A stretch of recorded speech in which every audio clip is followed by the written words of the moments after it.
नमस्कार, स्वाभिमानी न्यूज चॅनलच्या बातमीपत्रात आपले स्वागत। सुरुवातीला जाणून घेऊया आजच्या ठळक घडामोडी। नवनाथ नगरातील नागरिकांची पिण्याच्या पाण्याची समस्या तात्काळ सोडवा, मनपा प्रशासनाला नागरिकांचे निवेदन। धुळे शहरातील पुसट झालेल्या गतिरोधकांवर पांढरे पट्टे मारा, मी धुळेकर संघटनेचे मनपाला निवेदन। मोकाट कुत्र्यांचा तात्काळ बंदोबस्त करा, इंदिरा महिला मंडळाचे मनपा प्रशासनाला निवेदन। क्रांती कॉम्प्लेक्समध्ये पावसाचे पाणी शिरल्याने व्यापाऱ्यांचे झाले लाखो रुपयांचे नुकसान, जिल्हा अधिकाऱ्यांना दिले व्यापाऱ्यांनी निवेदन। आता जाणून घेऊया बातमीपत्र विस्ताराने। धुळे शहरातील राष्ट्रीय महामार्ग क्रमांक 6 सुरत बायपास जवळील नवनाथ नगरातील नागरिकांना पिण्याच्या पाण्याची गंभीर समस्या निर्माण झालेली आहे। शिवाय येथील नागरिकांना पिण्याच्या पाण्यासाठी भटकंती करावी लागत आहे। या परिसरातील बोरवेल विहिरीचे पाणी देखील संपुष्टात आलेले असून त्यामुळे येथील नागरिकांना अमृत जल वाहिनीच्या माध्यमातून पाण्याची जोडणी करण्यात यावी अशी मागणी संविधान संरक्षण समितीने केलेली असून त्या संदर्भात आज मनपा प्रशासनाला समितीच्या वतीने निवेदन सादर करण्यात आले। दरम्यान यावेळी निवेदन देण्यासाठी संविधान संरक्षण समितीचे हरिचंद्र अण्णा लोंढे, विजय बागुल, कोमलसिंग परदेशी, रघुनाथ पवार, अनिल सोनवणेसह नवनाथ नगरातील नागरिक मोठ्या संख्येने उपस्थित होते। पाण्याचं दुर्भिक्ष फारच बिकट परिस्थिती आहे। हायवेच्या पलीकडील परिसर सुरत बायपास टोलनाका, आसारामनगर, सिंचन कॉलनी, लगडेनगर, नवनाथ नगर, बुद्धभूषण भीमसृष्टी अशा अनेक सोसायटी आहेत। एकलव्य सोसायटी जवळपास 150च्या जवळपास वस्ती आहेत आणि 1200च्या जवळपास घरे आहेत। या परिसराला एक थेंबही पाण्याची व्यवस्था नाही। आत्तापर्यंत नागरिक हे कूपनलिकेद्वारे आपला चरितार्थ चालवत होते। नकाना तलाव हा पूर्ण आटल्यामुळे संपूर्ण बोरवेल या आटलेल्या आहेत। लोकांना पर्यायी व्यवस्था काहीच नाही। त्या संदर्भात मी स्वतः संविधान संरक्षण समिती या हेडवर एप्रिल महिन्यापासून पाण्यासाठी पाठपुरावा करतोय। त्या संदर्भात माननीय नवनीत सोनवणे साहेब यांना आयुक्त मॅडम यांनी आदेशित केल्याने कामाचं सुरुवात झालेली। अमृत योजनेअंतर्गत 5 कोटी रुपयाची त्यात विविध कॉलन्यांमध्ये पाईपलाईन टाकण्याचं काम चालू आहे। परंतु तिथून नवनाथ हॉटेलपासून सुमारे 1.5 किलोमीटर अंतरावर आसाराम नगर, सिंचन कॉलनी हा 100 घरांचा परिसर असून इथं पाईपलाईन टाकाव्यात, हा वगळला जाऊ नये। इथं 8 इंची मेन पाईपलाईन देऊन उपलाईनी टाकाव्यात। या संदर्भात समोरचे जवळपासचे परिसरचे आम्ही नागरिक या ठिकाणी उपस्थित आहोत। धुळे शहरातील मुख्य रस्त्यांवर तसेच कॉलनी परिसरात ठिकठिकाणी गतिरोधक बनविण्यात आलेले आहेत। त्यापैकी अनेक गतिरोधकांवर पांढरे पट्टे मारण्यात आलेले नाहीत। शिवाय ज्या गतिरोधकांवर पांढरे पट्टे मारण्यात आलेले होते ते पुसट झालेले आहेत। त्याचप्रमाणे आता पावसाळा सुरू झालेला असून रात्रीच्या वेळेस गतिरोधक दिसत नाहीत, त्यामुळे अपघात होण्याची दाट शक्यता नाकारता येत नाही। त्यामुळे अपघातास नियंत्रण ठरणाऱ्या गतिरोधकांवर तात्काळ पांढरे पट्टे मारण्यात यावे अशी मागणी मी धुळेकर संघटनेने केलेली असून त्या संदर्भात आज मनपा प्रशासनाला निवेदन देण्यात आले।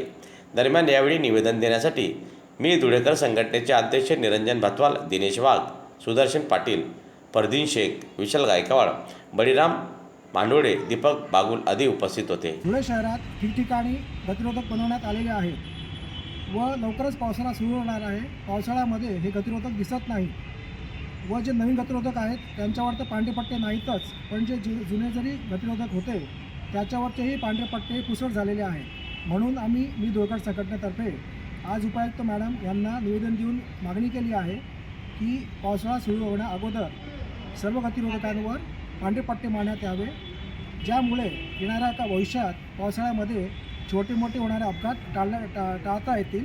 व तसे आश्वासनही आम्हाला उपायुक्त मॅडम यांनी दिले आहे की पावसाळ्या अगोदर पूर्ण शहरामध्ये व कॉलनी परिसरामध्ये सुद्धा गतिरोधकांवर पांढरे पट्टे मारण्यात येतील। धुळे शहरातील मोकाट कुत्र्यांचा बंदोबस्त करण्याबाबत धुळे शहरातील विविध सामाजिक संघटनेच्या राजकीय पदाधिकाऱ्यांनी मनपा प्रशासनाला वारंवार निवेदनं दिली, मात्र मनपा प्रशासनातर्फे ठोस अशी कोणत्याही प्रकारची कारवाई करण्यात आली नसल्याने बोरसे नगरातील 1 वर्षीय कुशी तेजस रासे या बालिकेची कुत्र्यांनी लचके तोडल्याने तिला जीव गमवावा लागला। दरम्यान अशा मोकाट कुत्र्यांमुळे धुळे शहरातील नागरिकांना आपला जीव मुठीत धरून वारावे लागत आहेत। त्यामुळे तात्काळ मोकाट कुत्र्यांचा बंदोबस्त करण्यात यावा अशी मागणी इंदिरा महिला मंडळाने केलेली असून याबाबत मनपा उपायुक्तांना निवेदन देण्यात आले।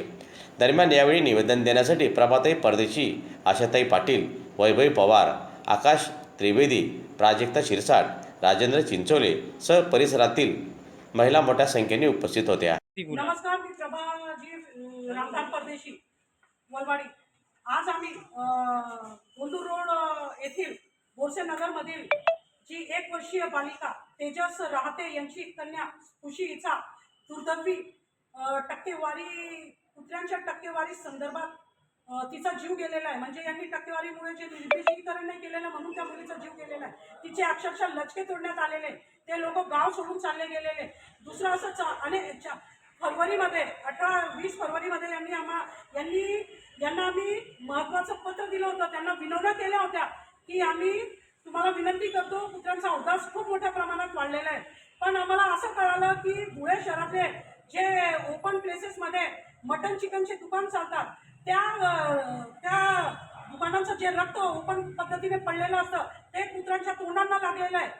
आणि ते दुकान याच्यासाठी चालतात की तिथल्या लोकांनी आम्हाला सांगितलं की दर रविवारी बुधवारी संबंधित अधिकाऱ्यांच्या घरी जाऊन आम्ही मटन चिकन पुरवतो, म्हणून ते महापालिकेचे संबंधित कर्मचारी अधिकारी आमच्यावर कोणत्याही प्रकारचा दबाव टाकणार नाही. आणि तिथले पडलेले तुकडे खाऊन हे कुत्र्यांना पिसाळलेले आणि पिसाळल्यामुळे ते लोकांचेही लचके तोडायला आता कमी करत नाहीये. दुसरं असं अनेक वेळेस निर्देशीकरणाचे प्रस्ताव टाकले जातात, पण ते फक्त टक्केवारी यांची डिसाईड न झाल्यामुळे ते होत नाही. आणि ज्या मानवी संस्था आहे, ज्या पशुप्रेमी संस्था आहे, त्या दरवेळेस येऊन काहीतरी घोळ घालतात. तर त्यांना आमचं सांगणं आहे की एखादं शटर होम महापालिकेच्या तर्फे तयार करून घ्या आणि शहरातलं सर्व अन्नधान्य गोळा करा.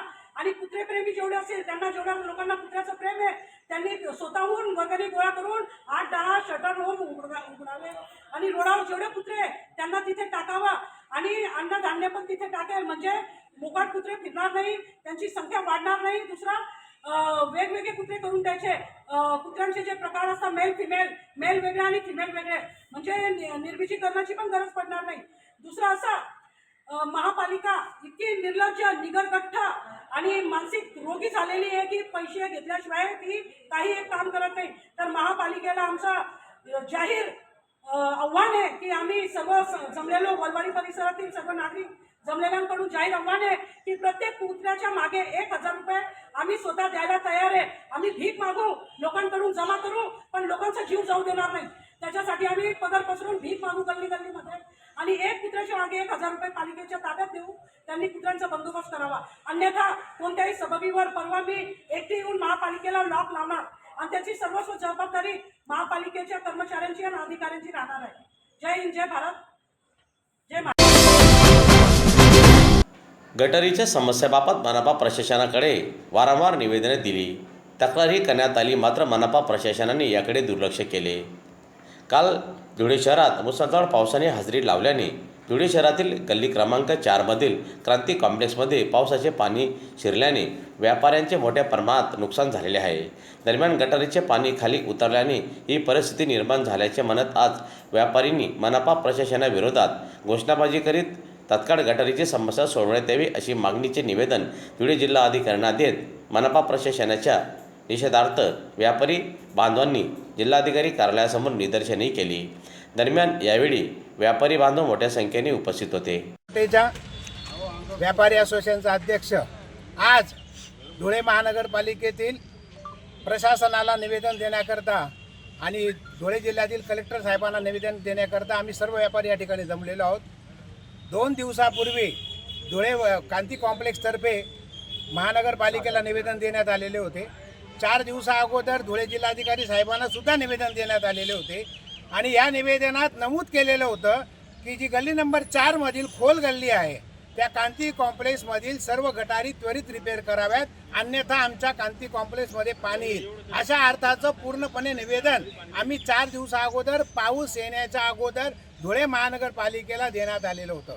परंतु धुळे महानगरपालिकेने अगदी ठरल्याप्रमाणे कोणतीही कारवाई केली नाही आणि काल रात्रीच्या यातोनात पावसामुळे क्रांती कॉम्प्लेक्समध्ये अर्ध्या कंबर इतकं पाणी भरलं जाईल एवढं पाणी भरलेलं आहे.